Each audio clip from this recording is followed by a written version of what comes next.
ഇനി നമ്മൾ പഠിക്കുന്നത് സെർച്ച് ആൻഡ് റെസ്ക്യൂ ഓപ്പറേഷനെ പറ്റിയിട്ടാണ്.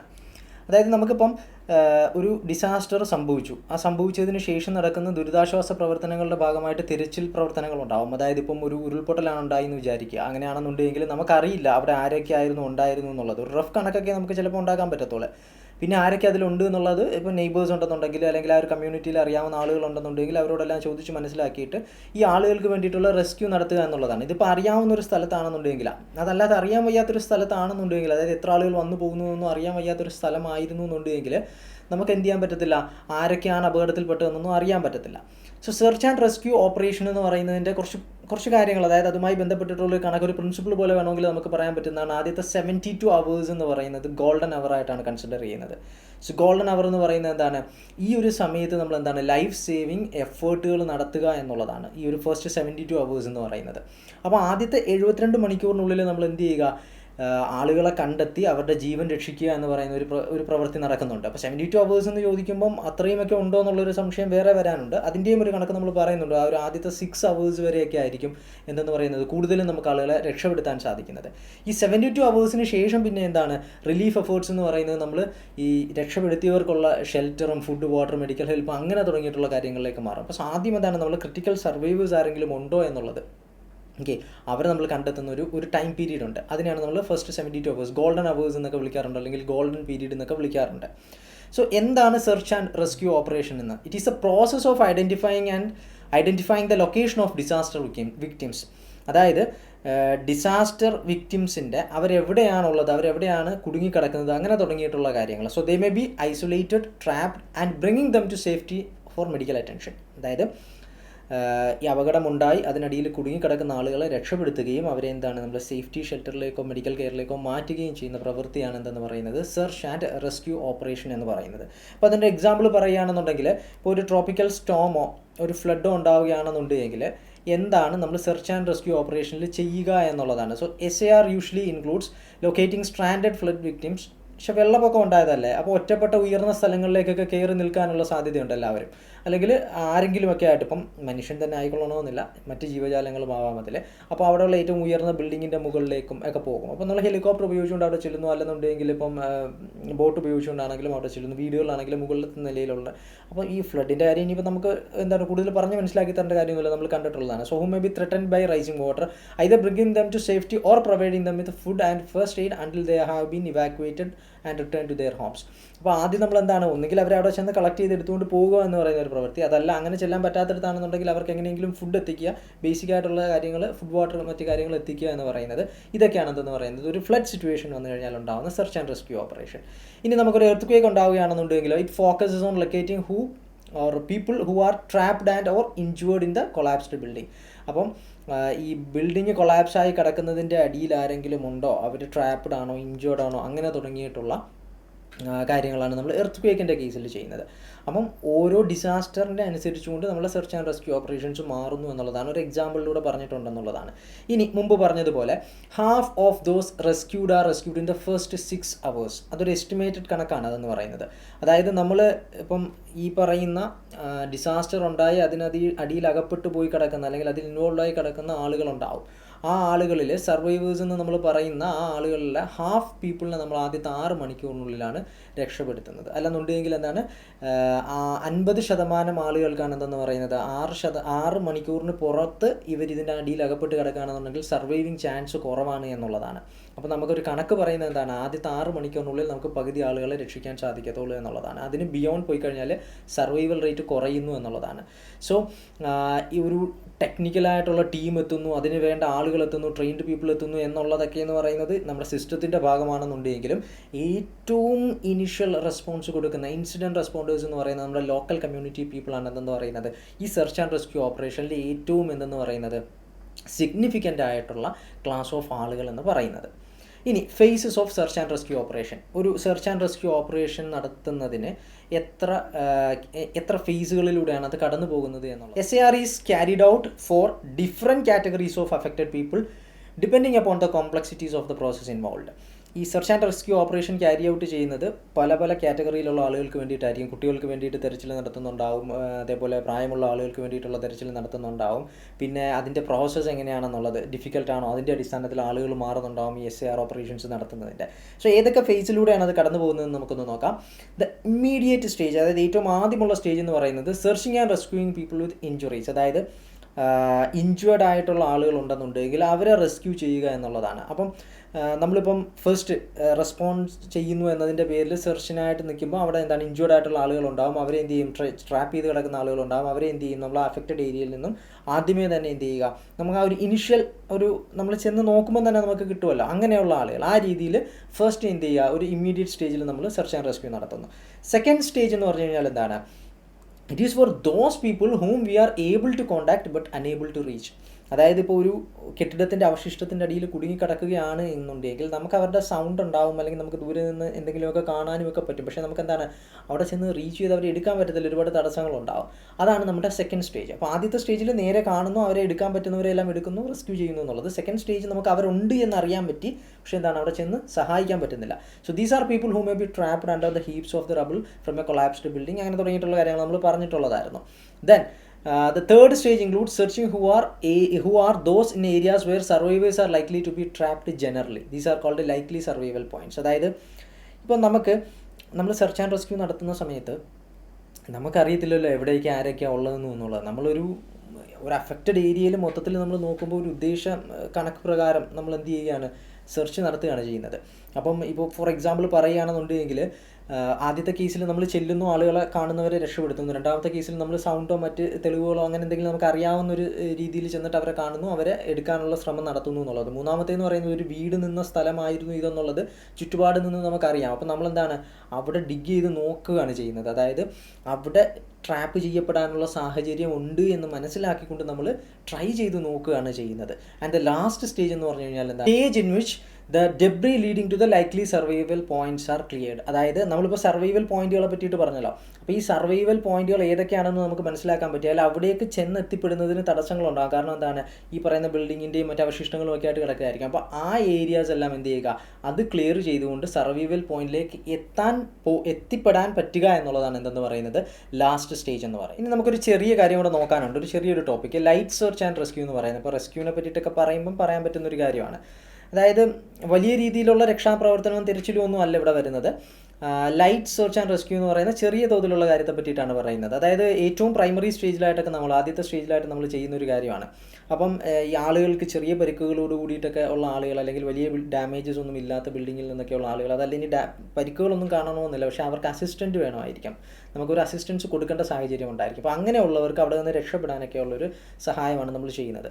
അപ്പോൾ ഇത് ലോക്കൽ കമ്മ്യൂണിറ്റിയാണ് എന്തെന്ന് പറയുന്നത് ഫസ്റ്റിൽ ഇതിനകത്തെല്ലാം ഇൻവോൾവ് ആകുന്നത്. പക്ഷേ സിറ്റുവേഷൻ വേഴ്സൻ്റ് ആയിക്കഴിഞ്ഞാൽ എന്താണ്, നമ്മുടെ കയ്യിൽ നിൽക്കുന്ന കാര്യമല്ല. അപ്പോൾ നമ്മൾ എന്ത് ചെയ്യും, അതിന് തൊട്ട് മുകളിലുള്ള സ്പെഷ്യലിസ്റ്റ് ആയിട്ടുള്ള ആളുകൾ, ഇപ്പം പോലീസ് ആണെന്നുണ്ടെങ്കിലും ഫയർഫോഴ്സ് ആണെന്നുണ്ടെങ്കിലും പിന്നെ ഡിസാസ്റ്റർ റെസ്പോൺസ് ഫോഴ്സ് ആണെന്നെങ്കിലും, അത് ഡിപ്പെൻഡിങ് അപ്പോൺ എന്താണ് ആ ഒരു സിറ്റുവേഷൻ അനുസരിച്ചുകൊണ്ട് ഇതിൻ്റെ തോട് മാറി വരും.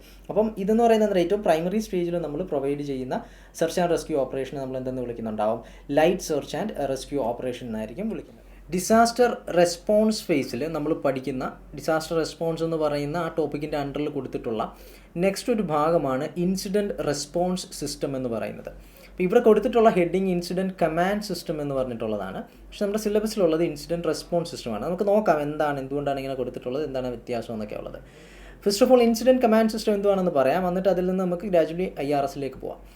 ഇൻസിഡൻറ്റ് കമാൻഡ് സിസ്റ്റം എന്ന് പറഞ്ഞു കഴിഞ്ഞാൽ, ഇപ്പം incident command system, incident response system എന്തൊക്കെയാണെന്ന് പറഞ്ഞു കഴിഞ്ഞാലും ഇതെല്ലാം ഉദ്ദേശിക്കുന്നത് എന്താണെന്ന് വെച്ച് കഴിഞ്ഞാൽ, ഒരു ഡിസാസ്റ്റർ ഉണ്ടാവുകയാണെന്നുണ്ടെങ്കിൽ, അല്ലെങ്കിൽ അങ്ങനെ ഒരു ഇവൻറ്റ് സംഭവിക്കുകയാണെന്നുണ്ടെങ്കിൽ എന്തെല്ലാം കാര്യങ്ങളാണ് ചെയ്യേണ്ടത് എന്നതിൻ്റെ ഒരു ഗൈഡ് ലൈനാണ് ആക്ച്വലി എന്തെന്ന് പറയുന്നത്, ഒരു മാനേജ്മെൻറ്റ് സിസ്റ്റമാണ് എന്തെന്ന് പറയുന്നത് ഈ പറയുന്ന പോലെ ഇൻസിഡൻറ്റ് കമാൻഡ് സിസ്റ്റം ആയാലും ഇൻസിഡൻറ്റ് റെസ്പോൺസ് സിസ്റ്റം ആയാലും. അപ്പോൾ ആരെല്ലാം എന്തെല്ലാം ചെയ്യണമെന്നുള്ളത്, എങ്ങനെയായിരിക്കണം ചെയ്യണമെന്നുള്ളത്, അങ്ങനെ തുടങ്ങിയിട്ടുള്ള ഒരു സ്റ്റാൻഡേർഡ് ഓപ്പറേറ്റിംഗ് പ്രൊസീജിയർ എല്ലാം അടങ്ങുന്ന ഒരു സംഗതി. അപ്പോൾ ഈ ICS എന്ന് പറയുന്നൊരു സംഗതി എങ്ങനെ ഡെവലപ്പ് ചെയ്തു എന്നുള്ളതാണ് അടുത്ത് നമ്മൾ നോക്കുന്നത്. 1970 ആ ഒരു പീരീഡിൽ അമേരിക്കയിൽ കാലിഫോർണിയയിൽ വളരെ വൈഡ് സ്പ്രെഡ് ആയിട്ടുള്ള കാട്ടുതീ ഉണ്ടായപ്പം അതിനെ നിയന്ത്രിക്കുന്നതിന് വേണ്ടിയിട്ട്, ആ ഒരു ഡിസാസ്റ്ററിനെ നിയന്ത്രിക്കുന്നതിന് വേണ്ടിയിട്ടാണ് ഇത്തരത്തിലുള്ളൊരു സിസ്റ്റം ഡെവലപ്പ് ചെയ്തത്. പിന്നെ അതിൻ്റെ ചുവട് പിടിച്ചുകൊണ്ട് മറ്റ് രാജ്യങ്ങളും എന്ത് ചെയ്തു, ഈ ഒരു മോഡൽ ഗ്രാജുവലി അഡോപ്റ്റ് ചെയ്യാൻ തുടങ്ങി.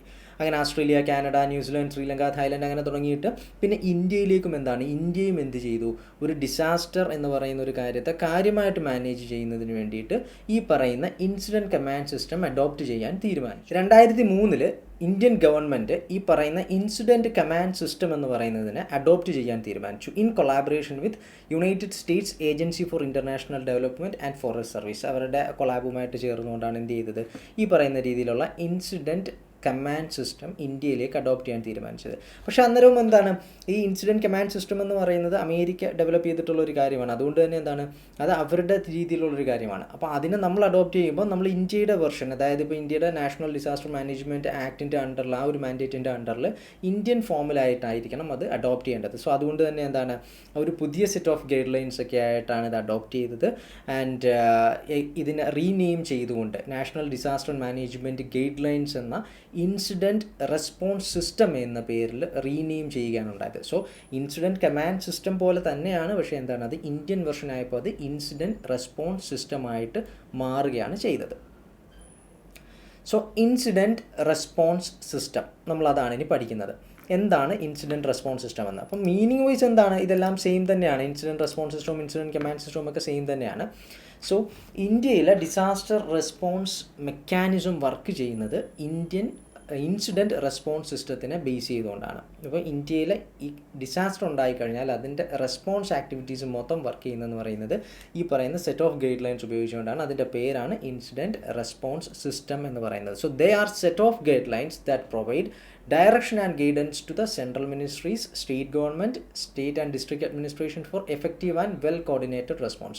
അപ്പം ഇന്ത്യയിൽ ഇതുമായി അസോസിയേറ്റ് ചെയ്ത് നിൽക്കുന്ന സെൻട്രൽ ആയിക്കൊള്ളട്ടെ, സ്റ്റേറ്റ് ആയിക്കൊള്ളട്ടെ, ഡിസ്ട്രിക്ട് അതോറിറ്റി ആയിക്കൊള്ളട്ടെ, അവർക്ക് വേണ്ട ഗൈഡ് ലൈൻസ് ആണ് എന്ത് ചെയ്യുന്നത്, ഈ പറയുന്ന IRS പ്രൊവൈഡ് ചെയ്യുന്നത് for effective and well coordinated response. വളരെ എഫക്റ്റീവായിട്ടുള്ളതും കോർഡിനേറ്റഡ് ആയിട്ടുള്ള റെസ്പോൺസ് നടക്കുന്നതിന് വേണ്ടിയിട്ട്. And the main purpose is to lay down the roles and responsibilities of all these stakeholders. അതായത് ഇതിൽ ഇൻവോൾവ് ആവുന്ന ആളുകളുണ്ട്. ആ ആളുകൾ ഓരോരുത്തരുടെയും ഫങ്ഷൻ എന്താണ് എന്നുള്ളതും അവരുടെ ആ ഒരു റെസ്പോൺസിബിലിറ്റി എന്താണെന്നുള്ളതും എങ്ങനെ കോർഡിനേറ്റ് ചെയ്യാം എന്നുള്ളതുമൊക്കെയാണ് എന്ത് ചെയ്യുന്നത്, ഈ പറയുന്ന ഗൈഡ് ലൈൻ മുന്നോട്ട് വെക്കുന്ന പ്രധാനപ്പെട്ട ലക്ഷ്യം എന്ന് പറയുന്നത്. And it emphasises for the need of proper documentation of various activities. അങ്ങനെ കൂടിയിട്ട് പറയുന്നുണ്ട്. അതായത് ചെയ്യുന്ന എല്ലാ കാര്യങ്ങളും പ്രോപ്പർലി ഡോക്യുമെൻറ്റഡ് ആവുക. കാരണം ഒരു പ്ലാനിങ് ആക്ടിവിറ്റി ബെറ്റർ ആക്കുന്നതിന് നല്ലതാണ്. അതേപോലെ തന്നെ അക്കൗണ്ടബിലിറ്റി, എല്ലാം അക്കൗണ്ടബിൾ ആവുക. അത് പേപ്പർ വർക്ക് ചെയ്യുന്നതോട് കൂടിയിട്ട് കിട്ടുന്ന കാര്യമാണ്. വീണ്ടും അനലൈസ് ചെയ്യുക എന്ന് പറയുന്ന ഒരു കാര്യം. അതേപോലെ തന്നെ പുതിയൊരു ന്യൂ റെസ്പോണ്ടർ, അതായത് ഇപ്പം റെസ്പോൺസ് ആക്ടിവിറ്റീസിൽ ഇൻവോൾവ് ആവുന്ന ആളുകളെയാണ് നമ്മൾ റെസ്പോണ്ടേഴ്സ് എന്ന് വിളിക്കുന്നത്. അപ്പോൾ ഈ ഒരു പുതുതായിട്ട് ഇതുമായി പരിചയമില്ലാത്ത പുതിയൊരാൾ വരികയാണെന്നുണ്ടെങ്കിൽ അവർക്കും ഈ ഡോക്യുമെൻറ്റഡ് ആണ് എന്നുണ്ടെങ്കിൽ അവർക്കും കാര്യങ്ങൾ വളരെ പെട്ടെന്ന് തന്നെ ആ ഒരു സിറ്റുവേഷൻ പെട്ടെന്ന് മനസ്സിലാക്കുന്നതിനും ഇങ്ങനൊരു ഡോക്യുമെൻറ്റേഷൻ കൊണ്ടുവരിക വരെ സാധ്യമാവുന്നുണ്ട്. So IRS is applicable. ഇനി മറ്റൊരു കാര്യം പറയാനുള്ളതെന്ന് വെച്ച് കഴിഞ്ഞാൽ IRS എന്ന് പറയുന്നത് നാച്ചുറൽ ആയിക്കൊള്ളട്ടെ, മാൻമെയ്ഡ് ആയിക്കൊള്ളട്ടെ, ഏത് ടൈപ്പ് ഓഫ് ഡിസാസ്റ്റേഴ്സിനും ഈ പറയുന്ന രീതിയിൽ സ്യൂട്ടബിൾ ആവുന്ന രീതിയിലാണ് ഇത് മെയ്ഡ് ചെയ്തിട്ടുള്ളത്. അതേപോലെ തന്നെ it is very useful for handling certain incidents. ചില ഇൻസിഡൻറ്റ്സ് ഉണ്ട്, അതായത് നമ്മളതിനെ it can be managed only by extern mechanism. അതായത് അതിൻ്റേതായിട്ടുള്ള പുതിയൊരു സംഗതിയൊക്കെ ഉപയോഗിച്ചിട്ട് നമുക്ക് എന്ത് ചെയ്യാൻ പറ്റത്തുള്ളൂ, കൺട്രോൾ ചെയ്യാൻ പറ്റത്തുള്ളൂ.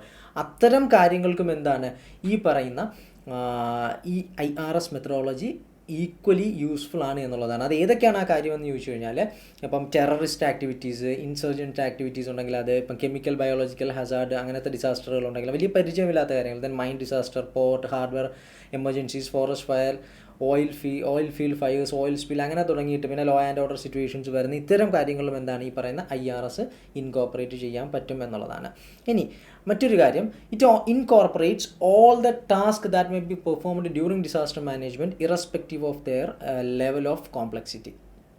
അതായത് ഈ IRSൻ്റെ അണ്ടറിൽ നമ്മൾ ഡിസാസ്റ്റർ മാനേജ്മെൻറ്റ് എന്ന് പറയുന്നൊരു പ്രവൃത്തി ചെയ്യുമ്പോൾ, എസ്പെഷ്യലി റെസ്പോൺസ് ആക്ടിവിറ്റീസ് ചെയ്യുമ്പം നമ്മൾ ചെയ്യേണ്ട എല്ലാ പ്രവൃത്തികളെ പറ്റിയിട്ടും ആക്ച്വലി ഇതിൻ്റെ അണ്ടറിൽ മെൻഷൻ ചെയ്യുന്നുണ്ട് എന്നുള്ളതാണ്. അതിപ്പം ചെറുതായിക്കൊള്ളട്ടെ വലുതായിക്കൊള്ളട്ടെ ഏതാണെന്നെങ്കിലും കൃത്യമായിട്ട് IRS ഡിഫൈൻ ചെയ്യുന്നു എന്നുള്ളതാണ്. അതേപോലെ തന്നെ ഓരോ പ്രവൃത്തി ചെയ്യുന്നതിനും ഏതൊക്കെ ടീം വർക്കായിട്ട് ഏതൊക്കെ ഡിഫറെൻറ്റ് കാറ്റഗറീസ് ആയിട്ട് മാറണം എന്നുള്ളത്, ഓരോ കാറ്റഗറിയുടെയും, അതായത് ഓരോ ഗ്രൂപ്പിൻ്റെയും കൃത്യമായിട്ടുള്ള ഡ്യൂട്ടി എന്താണെന്നുള്ളത്, അവരുടെ കൃത്യമായിട്ടുള്ള വർക്ക് അവരെന്ത് ചെയ്യണം എന്നുള്ളത് തുടങ്ങിയ കാര്യങ്ങളെല്ലാം IRSൻ്റെ ഗൈഡ് ലൈനകത്തുണ്ടാവും. So IRS is the mandated disaster response mechanism in India. ഭാഗ്യമുണ്ടെങ്കിൽ ഈ ഒരു സ്റ്റേറ്റ്മെൻറ്റ് പരീക്ഷയ്ക്ക് ചോദിക്കും. Which is the mandated disaster response mechanism, അല്ലെങ്കിൽ ഒരു സ്റ്റേറ്റ്മെൻ്റ് ആയിട്ട് ചിലപ്പോൾ ഡിസാസ്റ്റർ മാനേജ്മെൻറ്റ് ആക്ട് ആയിരിക്കും തരുന്നത്. പക്ഷേ ഡിസാസ്റ്റർ റെസ്പോൺസ് മെക്കാനിസത്തിൻ്റെ ആകുമ്പം അത് IRS ആണ്. It is the mandated disaster response mechanism in India. Okay, and it provides effective organisational and operational structures. എങ്ങനെ പ്രവർത്തിക്കണമെന്നുള്ളതും എന്താ ഓപ്പറേഷൻസ് ആണെന്നുള്ളതും അതിനെ പറ്റിയിട്ടുള്ള കൃത്യമായിട്ടുള്ള ഒരു സ്ട്രക്ചർ പ്രൊവൈഡ് ചെയ്യുന്നുണ്ട്. That are flexible and scalable. അതെന്താണ്? ഫ്ലെക്സിബിളുമാണ് സ്കെയിലബിളുമാണ്. ഫ്ലെക്സിബിലിറ്റിയും സ്കെയിലബിലിറ്റിയും എന്താണ്? ഒന്നെന്ന് പറയുന്നത് ക്വാളിറ്റേറ്റീവാണ്, അതായത് ടൈപ്പ് ഓഫ് ഡിസാസ്റ്റർ ഏത് തന്നെയാണേലും ഇവിടെ ഞങ്ങൾ ഹാൻഡിൽ ചെയ്യുമെന്നുള്ളതാണ്. ആൻഡ് സ്കെയിലബിൾ എന്ന് പറഞ്ഞു കഴിഞ്ഞാൽ എന്താണ്? ക്വാണ്ടിറ്റേറ്റീവാണ്. എത്ര ഉണ്ടെങ്കിലും എത്ര വലുതാണെങ്കിലും ചെറുതാണെങ്കിലും എന്താണ് ഇവിടെ ഹാൻഡിൽ ചെയ്യുമെന്നുള്ളതാണ്. അതുപോലെ തന്നെ ഇപ്പം ഓരോ ഒഫീഷ്യൽസിൻ്റെയും ഡ്യൂട്ടി എന്താണ് എന്നുള്ളൊരു കാര്യത്തിലും അതുപോലെ തന്നെ എങ്ങനെ ആയിരിക്കണം എന്ന് ഓരോരുത്തരുടെയും റെസ്പോൺസിബിലിറ്റിയുടെ കാര്യം, ചെയിൻ ഓഫ് കമാൻഡ്, ആരാണ് ഏറ്റവും മുകളിൽ ഡിസിഷൻ എടുക്കുന്നതിൻ്റെ താഴെ എങ്ങനെയാണ് ഓരോരോ ഭാഗവും എങ്ങനെയാണെന്നുള്ളത് കൃത്യമായിട്ട് ഡിഫൈൻ ചെയ്തിട്ടുണ്ടാകും. അത് കാരണത്താലായിട്ട് എന്താണ് ഒരു പർട്ടിക്കുലർ സിറ്റുവേഷനിൽ തോന്നുന്നത് പോലെയുള്ള ഒരു ഡിസിഷൻ എടുക്കുക എന്ന് പറയുന്ന ഒരു പരിപാടിയും എലിമിനേറ്റ് ചെയ്യാൻ പറ്റും എന്നുള്ളതാണ് ഈ പറയുന്ന നമ്മുടെ IRSൻ്റെ ആ ഒരു ആപ്ലിക്കേഷൻ വഴി അല്ലെങ്കിൽ അത്തരത്തിലുള്ള കാര്യം ഉള്ളത് വഴി നമുക്ക് കിട്ടുന്ന കുറേ അഡ്വാൻറ്റേജസ് ആൻഡ് ഒബ്ജക്റ്റീവ്സ് എന്ന് പറയുന്നത്. ഇനി നമ്മൾ നോക്കുന്നത് IRS ഓർഗനൈസേഷനാണ്. അതായത് ഇൻസിഡൻറ്റ് റെസ്പോൺസ് സിസ്റ്റത്തിൻ്റെ അകത്ത് വർക്ക് ചെയ്യുന്ന ആളുകൾ, അതിൻ്റെ ഒരു തട്ട് എങ്ങനെയൊക്കെയാണ് എന്നുള്ളതാണ്. ആരാണ് അതിൻ്റെ റെസ്പോൺസിബിൾ ആയിട്ടുള്ള ആൾ, അപ്പം റെസ്പോൺസിബിൾ ഓഫീസർ ആരാണ് എന്നുള്ളത്, അങ്ങനെ തുടങ്ങിയിട്ട് തൊട്ട് താഴോട്ട് വരുന്ന ആളുകൾ ആരൊക്കെയാണ് എന്നുള്ളതാണ്. അപ്പം ആദ്യം ഒരു ഫ്ലോ ചാർട്ട് കാണിച്ചു തരാം. അതിലൂടെ നമുക്ക് ഒരു ക്വിക്ക് ഐഡിയ കിട്ടും എന്തൊക്കെയാണ് ഇതിനകത്ത് വർക്കാവുന്നത് എന്നുള്ളത്. സോ ഒരു റെസ്പോൺസിബിൾ ഓഫീസർ ഉണ്ടാകും. റെസ്പോൺസിബിൾ ഓഫീസർ അതിൻ്റെ നേരെ താഴെ അദ്ദേഹത്തിൻ്റെ ഡ്യൂട്ടീസൊക്കെ ഡെലിഗേറ്റ് ചെയ്തത് വർക്ക് ചെയ്യുന്നതിന് വേണ്ടിയിട്ട് ഒരു ഇൻസിഡൻറ്റ് കമാൻഡർ എന്ന് പറയുന്ന ഒരാളുണ്ടാവും. അപ്പം ഇതാണ് അതിൻ്റെ ഒരു ചെയിൻ എന്ന് പറയുന്നത്. ദെൻ ഇൻസിഡൻറ്റ് കമാൻഡർ അടക്കമുള്ള ഇത്രയും ആളുകളെ നമ്മൾ കമാൻഡ് സ്റ്റാഫ് എന്നാണ് വിളിക്കുന്നത്. Command staff. ഓക്കെ, അതിനകത്ത് ആര് വരുന്നുണ്ട്? ഇൻസിഡൻറ്റ് കമാൻഡറിൻ്റെ ഒരു ഡെപ്യൂട്ടി വരുന്നുണ്ട്. ദെൻ എന്താണ് ഒരു ഇൻഫർമേഷൻ ആൻഡ് മീഡിയ ഓഫീസർ വരുന്നുണ്ട്. ഒരു സേഫ്റ്റി ഓഫീസർ വരുന്നുണ്ട്. ദെൻ ലിയസൺ ഓഫീസർ വരുന്നുണ്ട്. Liaison officer, safety officer, information and media officer, incident commander എല്ലാവരും കൂടെ ചേരുന്നതാണ് ഇതിൻ്റെ കമാൻഡ് സ്റ്റാഫ് എന്ന് പറയുന്നത്. ഓക്കെ, ദെൻ അത് കഴിഞ്ഞാൽ പിന്നെ എന്താണ് ഒരു ജനറൽ സ്റ്റാഫ് എന്ന് പറയുന്നത്. അപ്പോൾ രണ്ട് ക്ലാസിഫിക്കേഷനിൽ നമുക്ക് എന്ത് ചെയ്യാൻ പറ്റും? ഈ പറയുന്ന IRSൻ്റെ ഒരു ഓർഗനൈസേഷനെ ഡിവൈഡ് ചെയ്യാൻ പറ്റും. സോ ജനറൽ സ്റ്റാഫിൻ്റെ അണ്ടറിൽ എന്താണ് ഒരു ഓപ്പറേഷൻ സെക്ഷൻ വരുന്നുണ്ട്, ദെൻ ഒരു പ്ലാനിങ് സെക്ഷൻ വരുന്നുണ്ട്, ഒരു ലോജിസ്റ്റിക് സെക്ഷൻ വരുന്നുണ്ട്. 3 സെക്ഷൻസ് ആയിട്ടാണ് വരുന്നത്. ദെൻ ഒരു നോഡൽ ഓഫീസർ ഫോർ എയർ ഓപ്പറേഷൻസും വരുന്നുണ്ട്. അപ്പോൾ ഇവർ ഏതൊക്കെയാണ് എന്നുള്ളതും അവരുടെ റെസ്പോൺസിബിലിറ്റീസ് എന്തൊക്കെയാണെന്നുള്ളതുമാണ് നമ്മൾ നോക്കുന്നത്. അപ്പോൾ ഒരു responsible officer at the top ഉണ്ട്. അദ്ദേഹത്തിൻ്റെ പവർ ഡെലിഗേറ്റ് ചെയ്തിട്ട് ഈ ഡിസാസ്റ്റർ നടക്കുന്ന സമയത്ത് ആ സ്ഥലത്ത് നിന്ന് വർക്ക് ചെയ്യുന്ന, ഗ്രൗണ്ടിൽ നിന്ന് വർക്ക് ചെയ്യുന്ന ആളാണ് ഇൻസിഡൻറ്റ് കമാൻഡർ എന്ന് പറയുന്നത്. അവിടെ നിന്ന് കമാൻഡ് ചെയ്യുന്ന ആളാണ്. സോ അദ്ദേഹത്തിനെ അസിസ്റ്റ് ചെയ്തുകൊണ്ട് ആരൊക്കെ ഉണ്ട്? ഒരു ഡെപ്യൂട്ടി ഉണ്ടാകും, ദെൻ ഒരു ലേസൺ ഓഫീസർ ഉണ്ടാകും, then information and media officer ഉണ്ടാകും, സേഫ്റ്റി ഓഫീസർ ഉണ്ടാകും. അവരെ നമ്മൾ കമാൻഡ് സ്റ്റാഫ് എന്ന് വിളിക്കുന്നു. പിന്നെ ആരുണ്ട്? ജനറൽ സ്റ്റാഫിൻ്റെ അണ്ടറിൽ ഓപ്പറേഷൻ സെക്ഷനും പ്ലാനിങ് സെക്ഷനും ലോജിസ്റ്റിക് സെക്ഷനും വരുന്നുണ്ട്. പ്ലസ് എന്താണ് ഒരു എക്കണോമിക് ഡിവിഷനും കൂടിയിട്ട് ഉണ്ട് ചിലയിടങ്ങളിലൊക്കെ നമ്മൾ പറയാറുണ്ട്. അതെന്താണെന്നുള്ളത് നോക്കാം. ഓക്കെ, സോ IRS ഫങ്ഷൻ ചെയ്യുന്നത് ഇൻസിഡൻറ്റ് റെസ്പോൺസ് ടീം എന്ന് പറയുന്ന ഗ്രൂപ്പ് ഓഫ് പീപ്പിളിനെ വെച്ചുകൊണ്ടായിരിക്കും. Okay, incident response teams. ഇപ്പോൾ ഓരോരോ വർക്ക് ഓരോരുത്തർക്കായിട്ട് ഡെലിഗേറ്റ് ചെയ്ത് കൊടുത്തുകൊണ്ടുള്ള ഫീൽഡിൽ വർക്ക് ചെയ്യുന്ന ടീമാണെന്ന് പറയുന്നത് ഇൻസിഡൻറ്റ് റെസ്പോൺസ് ടീം എന്ന് പറയുന്നത്. അപ്പം ഡിസാസ്റ്റർ മാനേജ്മെൻറ്റ് ആക്ട് പറയുന്നതിൻ്റെ അടിസ്ഥാനത്തിൽ റെസ്പോൺസിബിൾ ഓഫീസേഴ്സ് എന്ന് പറഞ്ഞിട്ട് സ്റ്റേറ്റ് ലെവലിലും ഡിസ്ട്രിക്ട് ലെവലിലും എന്താണ് ഈ പറയുന്ന റെസ്പോൺസ് മാനേജ്മെൻറ്റിൻ്റെ ഓവറോൾ ഇൻചാർജിനായിട്ട് ഓഫീസർ എന്നുള്ളൊരു രീതിയിൽ ഡെലിഗേറ്റ് ചെയ്തിട്ടുണ്ട്. സോ റെസ്പോൺസിബിൾ ഓഫീസേഴ്സ് ആയിരിക്കും എന്തെന്ന് പറയുന്നത് സ്റ്റേറ്റ് ലെവലിലും ഡിസ്ട്രിക്ട് ലെവലിലും ഓവറോൾ ഇൻചാർജ് എന്ന് പറയുന്നത്. അവർ ആര് വഴിയാണ് ഇതെല്ലാം നടപ്പിലാക്കുന്നത്? ഇൻസിഡൻറ്റ് കമാൻഡർ വഴിയാണ് ഇതെല്ലാം നടപ്പിലാക്കുന്നത്. And this incident commander will be in turn managing the incident through this incident response team. Incident response team വഴിയാണ് എന്ത് ചെയ്യുന്നത്? ഈ ഇൻസിഡൻറ്റ് കമാൻഡർ എന്ന് പറയുന്ന ആൾ ഇത് ചെയ്യുന്നത്, ഈ കാര്യങ്ങൾ വർക്ക് ചെയ്യുന്നതെന്ന് പറയുന്നത്. ദെൻ നമുക്കെന്താണ് റെസ്പോൺസിബിൾ ഓഫീസറായി, ഇൻസിഡൻറ്റ് കമാൻഡറായി, ദെൻ എന്താണ് ഇൻസിഡൻറ്റ് റെസ്പോൺസ് ടീമായി. ഇനി ഈ ഇൻസിഡൻറ്റ് റെസ്പോൺസ് ടീം എന്ന് പറയുന്നത് ഓരോ ലെവലിലും, ഇപ്പോൾ സ്റ്റേറ്റ് ലെവലായിക്കൊള്ളട്ടെ, ഡിസ്ട്രിക്ട് ലെവലായിക്കൊള്ളട്ടെ, അതിൻ്റെ താഴെ സബ് ഡിവിഷൻസ് ആയിക്കൊള്ളട്ടെ, അവിടെയെല്ലാം എന്താണ് പ്രീ ഡിസിഗ്നേറ്റഡ് ആയിട്ടുള്ള ആളുകളാണ് ഈ ഇൻസിഡൻസ് റെസ്പോൺസ് ടീം എന്ന് പറയുന്നത്. ഇപ്പം അവർ നേരത്തെ ഡെസിഗ്നേറ്റ് ചെയ്ത് വെച്ചിട്ടുണ്ട്. ഇൻ കേസ് ഏതെങ്കിലും കൈൻഡ് ഓഫ് ഒരു ഡിസാസ്റ്റർ ഉണ്ടാവുകയാണെന്നുണ്ടെങ്കിൽ എന്താണ് അവിടെ വന്നിട്ട് ഇവരായിരിക്കും ആ ടീമായിട്ട് വർക്ക് ചെയ്യേണ്ടത് എന്നുള്ള രീതിയിൽ. അപ്പോൾ ഒരു ഏർലി വാർണിംഗ് സിറ്റുവേഷൻ ഉണ്ടാവുകയാണെന്നുണ്ടെങ്കിൽ എന്താണ്, റെസ്പോൺസിബിൾ ഓഫീസർ അവരെന്ത് ചെയ്യും, അതോറിറ്റൈസ് ചെയ്യുന്നു, അവരെ ആക്ടിവേറ്റ് ചെയ്യുന്നു, ഇനി നിങ്ങൾ വർക്കിനിറങ്ങുക എന്നുള്ളൊരു രീതിയിലേക്ക്. ഇനി ഇൻ കേസ് ഒരു വാർണിംഗ് ഉണ്ടായിട്ടില്ല എന്നുണ്ടെങ്കിൽ എന്താണ്, ഇവർ ഓൾറെഡി നമ്മളെന്താണ് പ്രീ ഡെസിഗ്നേറ്റ് ചെയ്ത് വെച്ചത് കൊണ്ട് തന്നെ ഇവർക്കറിയാം ഇവരുടെ ഉത്തരവാദിത്തം എന്താണെന്നുള്ളത്. ദെൻ ഇവരെന്ത് ചെയ്യുന്നു, കൂടുതലായിട്ടുള്ള ഫർദർ ആയിട്ടുള്ള ഡയറക്ഷൻസിന് വേണ്ടിയിട്ട് ഈ വാർണിംഗ് ഈ ഒരു ആക്ടിവിറ്റി നടന്നുപോയി, വാർണിംഗ് ഒന്നും കിട്ടുന്നതിന് മുമ്പേ തന്നെ എന്താണ് ഈ ഒരു ഇൻസിഡൻറ്റ് നടന്നുപോയെങ്കിൽ അവർ ക്രിയാത്മകമായിട്ട് പെർഫോം ചെയ്യുന്നു. ദെൻ എന്താണ്, അവർ റെസ്പോൺസിബിൾ ഓഫീസറിനെ കോൺടാക്ട് ചെയ്യുന്നു എന്നുള്ളതാണ്.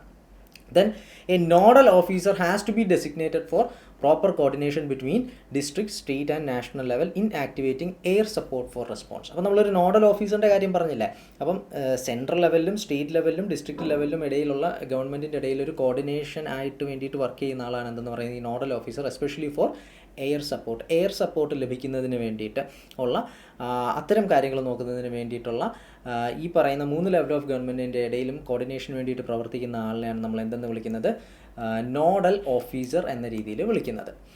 നൗ ഇനി നമുക്ക് ഈ പറയുന്ന കമാൻഡ് സ്റ്റാഫ് എന്നുള്ള രീതിയിലും ജനറൽ സ്റ്റാഫ് എന്നുള്ളൊരു രീതിയിലും എന്താണ് നമ്മളുടെ ഈ പറയുന്ന ഇൻസിഡൻറ്റ് റെസ്പോൺസ് സിസ്റ്റത്തിലുള്ള ആളുകളെ ഒന്ന് ഡീറ്റെയിൽ ചെയ്യാം. അപ്പോൾ അതിൽ അവരുടെ വർക്കിംഗ് എന്താണെന്നുള്ളതാണ്. ഇൻഫർമേഷൻ ആൻഡ് മീഡിയ ഓഫീസറിൻ്റെ ജോലി എന്താണെന്ന് ചോദിച്ചു കഴിഞ്ഞാൽ ഈ വ്യക്തിയായിരിക്കും, അല്ലെങ്കിൽ ഇതുമായി ഓതറൈസ് ചെയ്യപ്പെട്ടിട്ടുള്ള ആളായിരിക്കും നമ്മുടെ ഒരു ഡിസാസ്റ്റർ ഉണ്ടാകുമ്പം അതിൻ്റെ എന്തൊക്കെയാണ് നിലവിലത്തെ ഈ പറയുന്ന നമ്മൾ എടുത്തിട്ടുള്ള മെത്തേഡ്സ് എന്തൊക്കെയാണ്, നിലവിലത്തെ സിറ്റുവേഷൻ എന്തൊക്കെയാണ്, അങ്ങനെ തുടങ്ങിയിട്ട് ജനങ്ങളിലേക്ക് ഇൻഫർമേഷൻ ഡിസിമിനേറ്റ് ചെയ്യണം പ്രോപ്പറായിട്ട്. അല്ലാതെ നമുക്കത് അടക്കി പിടിച്ചുകൊണ്ട് വെക്കാനൊന്നും പറ്റത്തില്ല, മീഡിയയുമായിട്ട് പ്രോപ്പറായിട്ട് കമ്മ്യൂണിക്കേറ്റ് ചെയ്യേണ്ടതായിട്ട് വരും.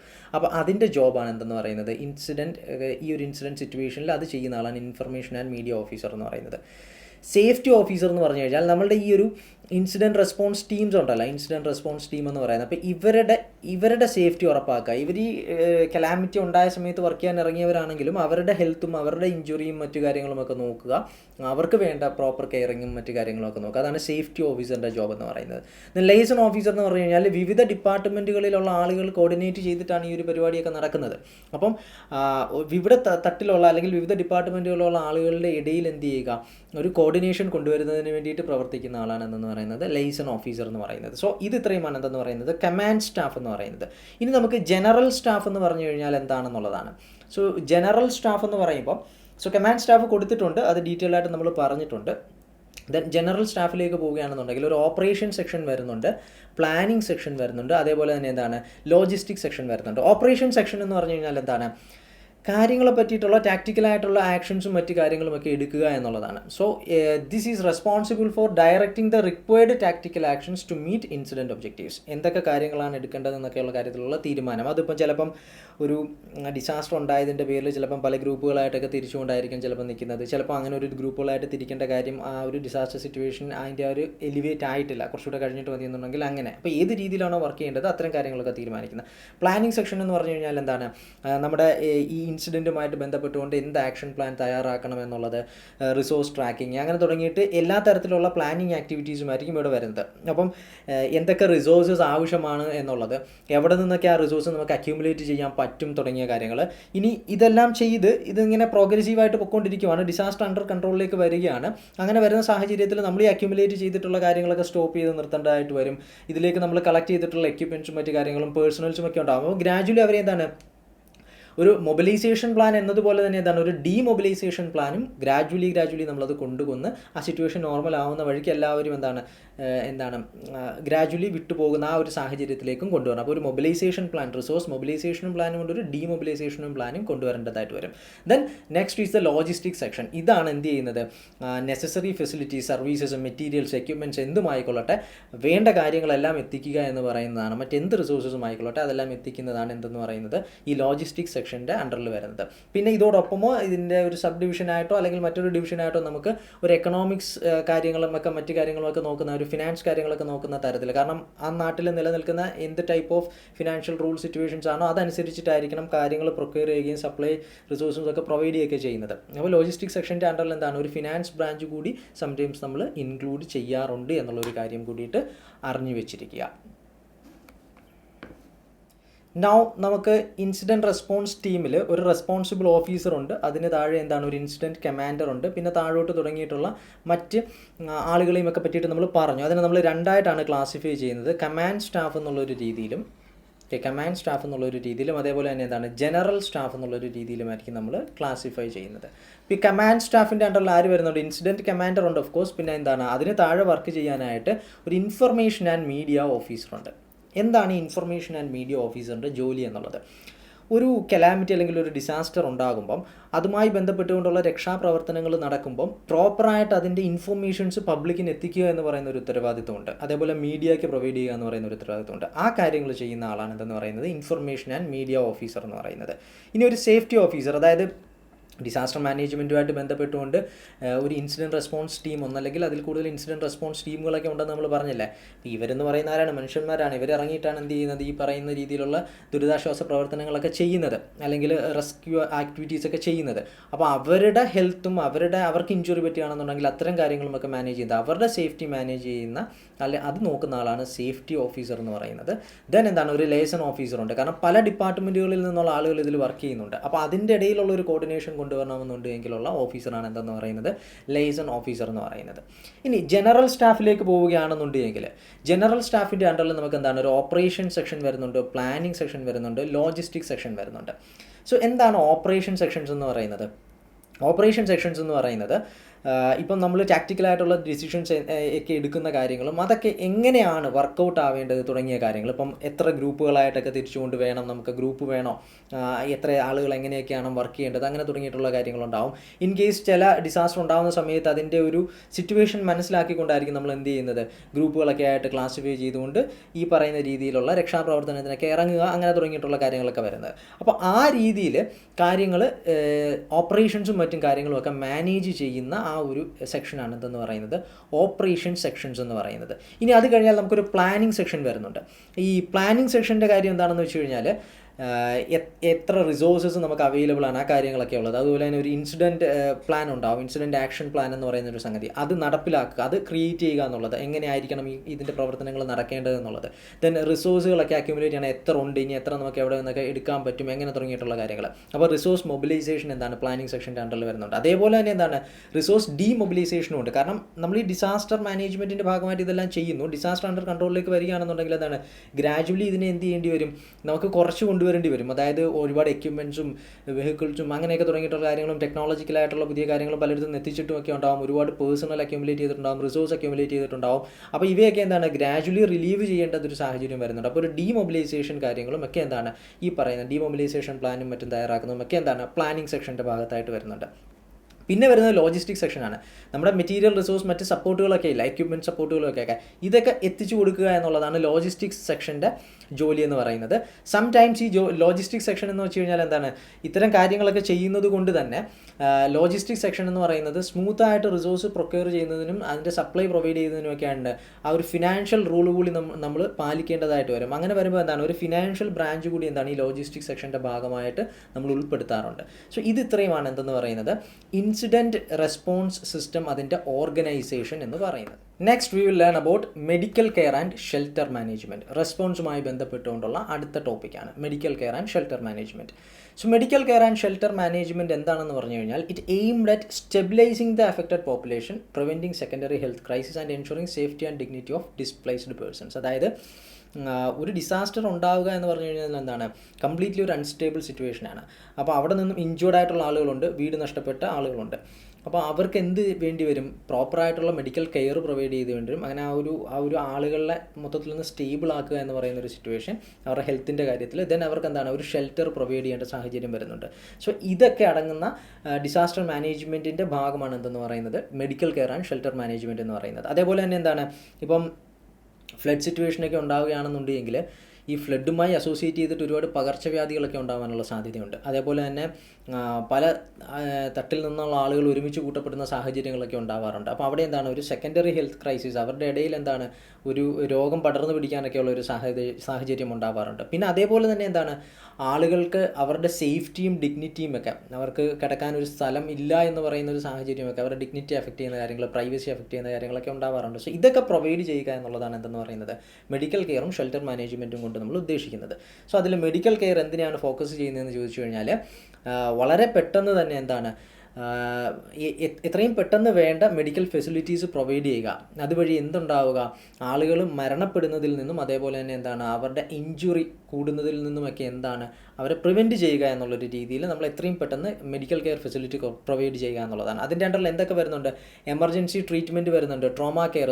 സ്വാഭാവികമായിട്ടും അത്രയും വലിയ ഇൻസിഡൻ്റ് ഒക്കെ നേരിട്ട് കാണുകയും അതിൻ്റെ ചില ഇമ്പാക്റ്റുകൾ സഹിക്കുകയും ഒക്കെ ചെയ്യുന്ന ആളുകൾ അതിൻ്റെ ഒരു ട്രോമയിലായിരിക്കും. അപ്പോൾ അതൊരു ട്രോമ കെയർ പ്രൊവൈഡ് ചെയ്യാൻ പറ്റും. പിന്നെ എന്താണ് ഇൻഫെക്ഷസ് ഡിസീസ് കൺട്രോൾ, ഞാൻ മുമ്പ് പറഞ്ഞതുപോലെ തന്നെ. Then mental health support provide ചെയ്യേണ്ടി വരും, റെഫറൽ സർവീസുകളും പ്രൊവൈഡ് ചെയ്യേണ്ടതായിട്ട് വരും. അപ്പോൾ ഇത്തരം കാര്യങ്ങൾ അടങ്ങുന്നതാണ് മെഡിക്കൽ കെയർ എന്ന് പറയുന്നത്. ഇനി ഷെൽട്ടർ മാനേജ്മെൻറ്റിലേക്ക് വരികയാണെന്നുണ്ടെങ്കിൽ എന്താണ്, ഈ പുനരധിവസിപ്പിക്കപ്പെടേണ്ട ആളുകളുണ്ടാവും. അപ്പോൾ അവരല്ലെങ്കിൽ അവരെ രക്ഷാപ്രവർത്തനത്തിലൂടെ നമ്മൾ സഹായിക്കുന്ന ആളുകളുണ്ടാകും. അപ്പോൾ അവരെ കൊണ്ടുവന്ന് അവരെ താമസിപ്പിക്കേണ്ട സ്ഥലമുണ്ട്. ഇപ്പം നമ്മൾ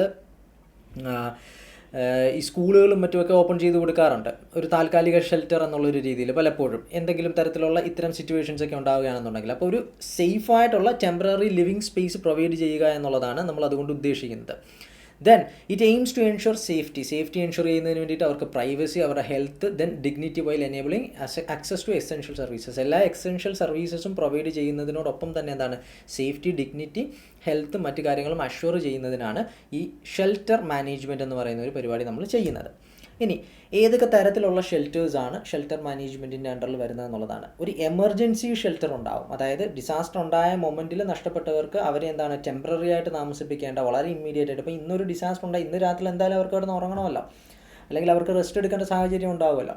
അപ്പോൾ അങ്ങനെ വരുമ്പോൾ ഒരു എമർജൻസി ഷെൽട്ടർ ക്രിയേറ്റ് ചെയ്യേണ്ടതായിട്ട് വരും. അപ്പോൾ അതെന്ന് പറയുന്നത് എന്താണ്, നമ്മളുടെ നിലവിൽ നമ്മൾ ഗവൺമെൻറ്റിൻ്റെയൊക്കെ അണ്ടറിലാണെന്നുണ്ടെങ്കിലും നമുക്ക് റൂംസായിട്ട് എടുക്കാൻ പറ്റുന്ന അത്തരം സ്പേസുകൾ വരുന്നത് എസ്പെഷ്യലി സ്കൂൾസും കമ്മ്യൂണിറ്റി സെൻറ്റേഴ്സും ഉണ്ടാകും. പിന്നെ താൽക്കാലികമായിട്ട് ടെൻറ്റ് ഉപയോഗിക്കുന്നുണ്ടാകും. ദെൻ വളരെ വിശാലമായിട്ടുള്ള ഓപ്പൺ എയർ ഏരിയാസ് ഉണ്ടെന്നുണ്ടെങ്കിൽ അവിടെയും എന്താണ് നമ്മൾ വേണ്ട രീതിയിലുള്ള പ്രൊട്ടക്ഷൻസൊക്കെ പ്രൊവൈഡ് ചെയ്തുകൊണ്ട് എന്താണ് നമ്മൾ ഷെൽട്ടർ പ്രൊവൈഡ് ചെയ്യും. So it is usually over crowded and basic. ഏറ്റവും ബേസിക് നീഡ്, കിടക്കാനൊരു ബെഡോ എന്തെങ്കിലും കാണുമായിരിക്കും, എല്ലാവർക്കും ഉപയോഗിക്കാനായിട്ടൊരു ബാത്റൂം ഫെസിലിറ്റിയും മറ്റുമൊക്കെ ആയിരിക്കും നമ്മൾ ഉറപ്പ് വരുത്തുന്നത്. പക്ഷേ എന്താണ് ഏറ്റവും അടിസ്ഥാനപരമായിട്ടുള്ളൊരു സൗകര്യം പ്രൊവൈഡ് ചെയ്യുക.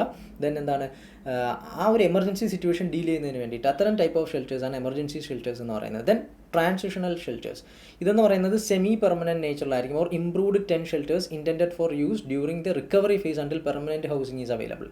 അപ്പോൾ ഇവർക്ക് നമ്മളിപ്പം എമർജൻസി അവരെ പുനരധിവസിപ്പിക്കുന്ന ഒരു സിറ്റുവേഷൻ കൊണ്ടുവന്നു. ഇനി ഇവർക്ക് പെർമനൻ്റ് ആയിട്ട് എന്തായാലും എന്താണ് ഒരു ഫെസിലിറ്റി, അവർക്ക് വേണ്ട ഒരു ഹൗസിംഗ് ഫെസിലിറ്റീസൊക്കെ എന്തായാലും വേണ്ടി വരും. പക്ഷേ അതുവരേക്കും എന്താണ്, ഇപ്പോൾ എമർജൻസി സിറ്റുവേഷൻ കഴിഞ്ഞാൽ പിന്നെ അവർക്ക് അത്രയും നാൾ ആ ഒരു ഗ്യാപ്പിലേക്ക് വേണ്ടിയിട്ടുള്ള സെമി പെർമനൻ്റ് ആയിട്ടുള്ള സ്ട്രക്ചേഴ്സാണ് അതെന്ന് പറയുന്നത്.